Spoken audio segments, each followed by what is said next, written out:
A través de RCR presentamos Radar Económico. Gracias a el Instituto Peruano de Economía, IPE.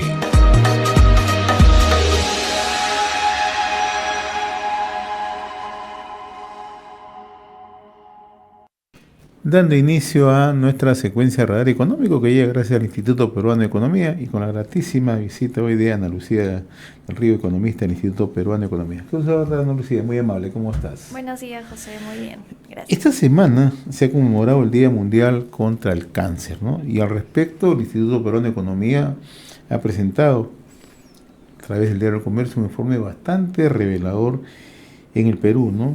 Que además debe llamarnos la atención, ¿no? Porque las cifras y porque además hay una serie de falencias que se están presentando, ¿no? Y que además son de una observación muy fácil. ¿Cuál es la situación en este momento del cáncer en nuestro país? Un poco para luego entrar ya desagregando el número de factores, número de muertes, qué es lo que está fallando. Sí, te cuento. En 2025, según el SINADEF, según el reporte del Sistema Nacional de Defunciones, se registraron más de 41.000 muertes por cáncer. Y esto es un aumento de 33% respecto a la cantidad de muertes del 2019. Con eso, el cáncer es la principal causa de muerte en el Perú. Es decir, aproximadamente una de cada 4 muertes se explica por cáncer, ¿no? Y esto es algo súper preocupante, son cifras duras que tenemos que tener en cuenta para que justamente nuestras autoridades también tomen acción, ¿no?, al respecto. Y este aumento ha sido bastante marcado, ¿no?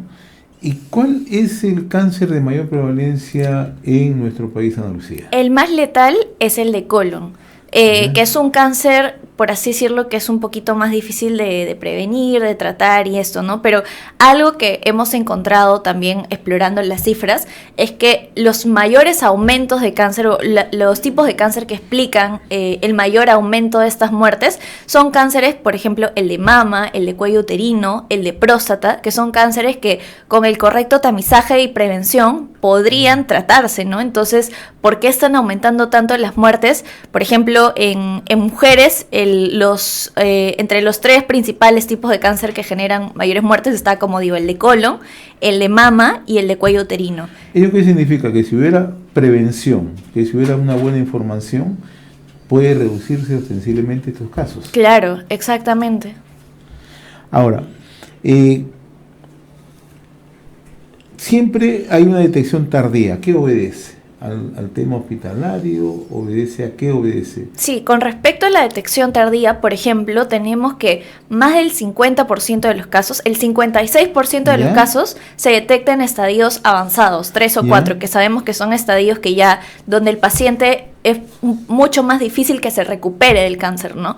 Y esto responde a varios factores, ¿no? Uno de los cuales es, por ejemplo, la escasez de especialistas, pero también en línea con lo que estaba mencionando respecto a los tipos de cánceres más letales, la falta de prevención y tamizaje, ¿no? Por ejemplo, las mujeres en edad de riesgo que deberían hacerse mamografías, que se encuentran entre 50 y 69 años, solo se ha logrado la meta del 1% de tamizaje de mujeres en edad de riesgo. Y, digamos, según el plan anual de prevención de cáncer, la meta era 24%. Y de eso solamente un 1% es la que va a hacer un trabajo preventivo, un tema de tamizaje. Claro, exacto. Y es tanto un tema de abastecimiento público, por así decirlo, también como concientización personal, ¿no? Que muchas mujeres de repente pasamos por alto esta situación que claramente es preocupante y finalmente termina afectando, ¿no?, a muertes en Perú, como vemos en las cifras, ¿no?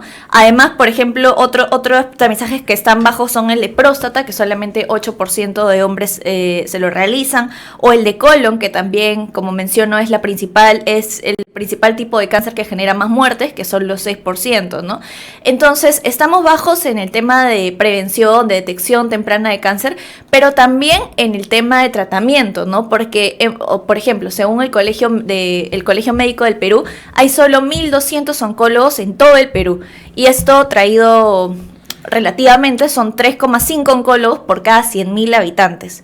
Considerando que hemos tenido 41.000 muertes, o sea, tenemos solo 1.200 oncólogos, y esto es incluso más grave, por ejemplo, en oncología pediátrica, ¿no? Tenemos solo 27 oncólogos en oncología pediátrica y solo 2 de ellos fuera de Lima. O sea, casi el 95% de oncólogos pediátricos está concentrado en Lima, y eso también es un problema bastante fuerte, ¿no? Porque el tratamiento como tal del cáncer está muy centrado en Lima, y eso perjudica a las personas que padecen esta enfermedad en las regiones. Ese es un tema medular el que tú mencionas, ¿no? Solamente tenemos 1.200 oncólogos, y sobre todo hay una falencia, sobre todo en oncólogos en temas pediátricos. Uh-huh. Y entiendo que muchos se concentran en Lima, y en provincias hay un déficit aún mayor. Claro, no solamente eso, sino, por ejemplo, hablando también de los centros oncológicos, ¿no? Uh-huh. Los institutos de enfermedades neoplásticas, tenemos uno en Lima, el Instituto Nacional de Enfermedades Neoplásticas,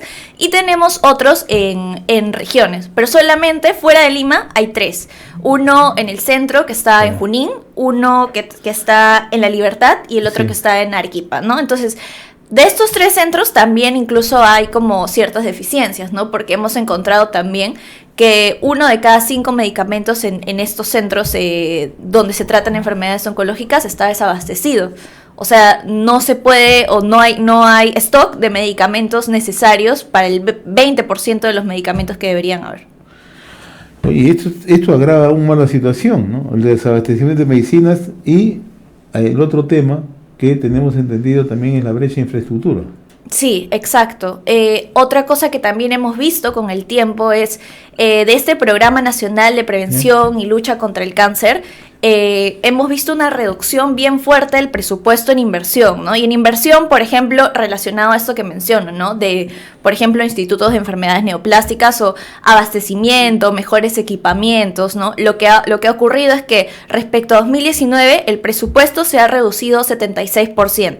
Considerando que en ese periodo más o menos que se estaba implementando el IREN Centro, pero ya no han surgido nuevos proyectos como de repente nuevos IREN, nuevos institutos regionales, ¿no? En otras regiones que justamente 3 para darse abasto para todas las regiones no es suficiente, ¿no? Entonces, eso, a pesar de todas las cifras que vemos que están aumentando, por ejemplo, la proporción del gasto en inversión de cáncer respecto al programa total, ¿no? Que también incluye actividades de prevención, etcétera, ha pasado de 20% en 2019 a solo 4% en este 2026, ¿no? Que se ha asignado aprox 4% para la inversión.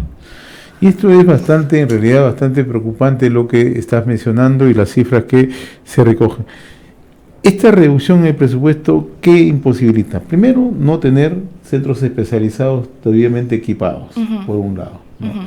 Un segundo nivel es lo que es ir creando una mayor descentralización y que todo se concentre en 3 o 4 capitales de departamento, y el resto tiene que acogerse. ¿Qué pasa, por ejemplo, en zonas donde hay mucha congestión? En el caso del norte del país, que tiene un centro. Claro, exacto, tiene un centro. O sea, obviamente también existen las clínicas particulares, pero no todos pueden acceder a esa posibilidad, ¿no?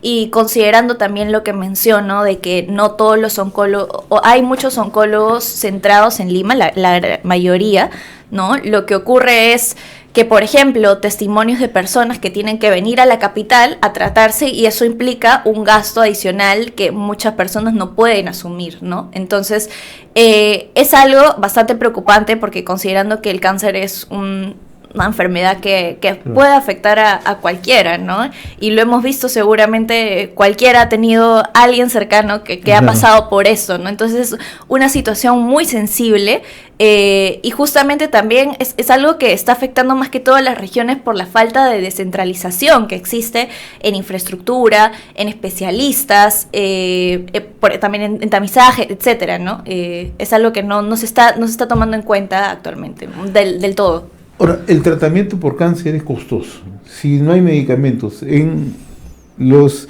hospitales públicos que son especializados en el tratamiento de cáncer, o sea, esto definitivamente hace que muchas personas definitivamente no pueden tener ninguna capacidad siquiera ni preventiva, ni mucho menos de tratamiento largo.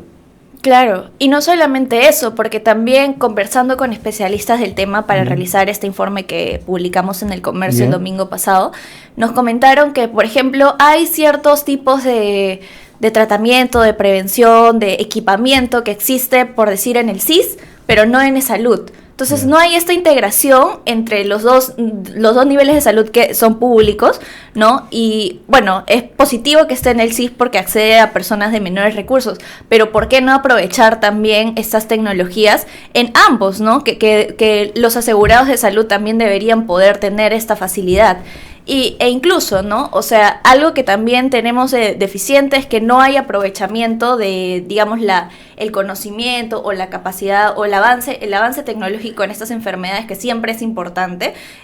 Por ejemplo, que tenemos cosas como mencionan el CIS, pero de repente no hay en centros oncológicos privados, ¿no? Entonces, una recomendación súper importante también es esta integración del CIS, de salud, de todo el sistema de salud, el sistema integrado de salud en el Perú, para que cualquier avance que haya respecto a la enfermedad se pueda compartir en los tres, ¿no? Porque es súper importante que cualquiera sea la condición a la que accedas del sistema de salud, estés con la mejor tecnología. Ahora, lo que anotas, Ana Lucía, es bastante sustancial. El tratamiento oncológico, el tratamiento de cáncer en el sistema privado es bastante costoso. Exacto, sí, es increíblemente costoso y aún más si no si no tienes, por ejemplo, un seguro oncológico, así, ¿no? Que además también es bastante costoso, ¿no? Pero igual, considerando que el tratamiento es bastante costoso, es un poco preocupante que estén más atrasados que, por ejemplo, lo que ha desarrollado el Estado en algunos casos, ¿no? Como menciono, también hay deficiencias, ¿no? Pero el Estado algunas veces desarrolla cosas que el privado no, y el privado desarrolla cosas que el Estado no, entonces debería haber esta convergencia, ¿no? Y en línea con esta alianza público-privada que estoy mencionando, también algo que nos mencionaba, por ejemplo, Edgardo Nepo, que es un profesor de medicina de la UPC, nos mencionaba que también es necesario que, por ejemplo, este problema del desabastecimiento de medicamentos podría solucionarse con compras público-privadas, ¿no? En el salud a veces hay mucho desabastecimiento porque esto se gestiona estatalmente, ¿no? Y no necesariamente busca la mayor eficiencia, ¿no? Igual, por ejemplo, mencionando un poquito más de propuestas, en el tema de inversión, podríamos buscar ayuda internacional de organismos internacionales de salud, del Banco Mundial, etcétera, para que nos pueda dar el presupuesto necesario, porque ese es un tema súper urgente y súper delicado, ¿no? Que se tiene que tratar. Estamos conversando con Ana Lucía del Río, economista del Instituto Peruano de Economía, IPE. Mencionábamos que hay una reducción bastante marcada en cuanto al tema presupuestal. ¿Cómo afecta esto en programa de prevención y control de cáncer? O sea, si afecta en infraestructura, ¿cómo afecta en el tema preventivo? Bueno, el tema preventivo, digamos que se ha mantenido medio estable el presupuesto, sin embargo no se ha traducido en las cifras, ¿no? Porque como menciono, el tamizaje y el más preocupante que hemos encontrado es el cáncer de mama, ¿no? Que llega al 1%. Aún así, o sea, no solamente es este tema preventivo, sino es el tema de los especialistas, que por ejemplo conversamos con la gerenta de políticas públicas de la Fundación Peruana del Cáncer y nos comentaba que hay pacientes que llegan hasta 4 diagnósticos o tienen que pasar por 4 diferentes doctores para conseguir un diagnóstico oncológico adecuado, ¿no? Entonces, por ahí una propuesta que se tendría que hacer es capacitar a los especialistas que ya tenemos, porque claramente para tener nuevos oncólogos van a pasar algunos años, ¿no? Pero mediante la telemedicina, por ejemplo, ¿no? Aprovechar estas herramientas digitales que tenemos también para poder atender a través de regiones, que también sabemos que hay una brecha ahí importante, ¿no? Entonces, telemedicina para poder capacitar, digamos, capacitaciones un poco más express, pero obviamente de calidad, ¿no? A los especialistas para que se puedan especializar tal vez en otras ramas, ¿no? Oncológicas, y a la vez que puedan atender siendo consultas más, o sea, más de preguntas y estas cosas a los pacientes a través de la telemedicina. Ahora, ¿qué medidas urgentes tienen que tomarse frente a esta realidad que nos graficas? Sí. Considerando, por ejemplo, que ya se vienen las elecciones pronto, también hemos revisado los planes de gobierno y solo hay 14 planes de los 35, claro. O sea, casi menos de la mitad de planes que incluyen propuestas concretas para la prevención y lucha contra el cáncer, ¿no? Entonces, algo en lo que se tienen que enfocar nuestras autoridades es permitir la masificación del tamizaje efectivo, ¿no? Especialmente en las mujeres y hombres en edades vulnerables que podrían ser afectados por estos tipos de cáncer prevenibles, ¿no? Permitir la colaboración público-privada para que los medicamentos puedan ser abastecidos de manera más efectiva, ¿no? Y también la colaboración público-privada, como mencionaba, para digamos, cualquier desarrollo tecnológico o de avance en conocimiento respecto a la enfermedad. Y bueno, también tratar de buscar las herramientas o los recursos para poder invertir un poco más en esta enfermedad que claramente nos está afectando a los peruanos. Un reto mayor, sin lugar a dudas. Sí. Muy bien, estuvo con nosotros Ana Lucía del Río, economista del Instituto Peruano de Economía, abordando un tema de suma importancia, un tema que tiene un contenido social bastante marcado porque afecta a miles y miles de familias a diario en nuestro país, como es el tema de la enfermedad del cáncer, ¿no? Y sobre todo que se tienen que adoptar medidas urgentes, tal como lo plantea el Instituto Peruano de Economía. Te agradezco, Ana Lucía, muy gentil como siempre. Muchas gracias.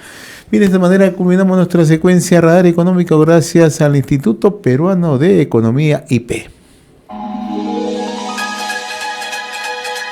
Hemos presentado Radar Económico.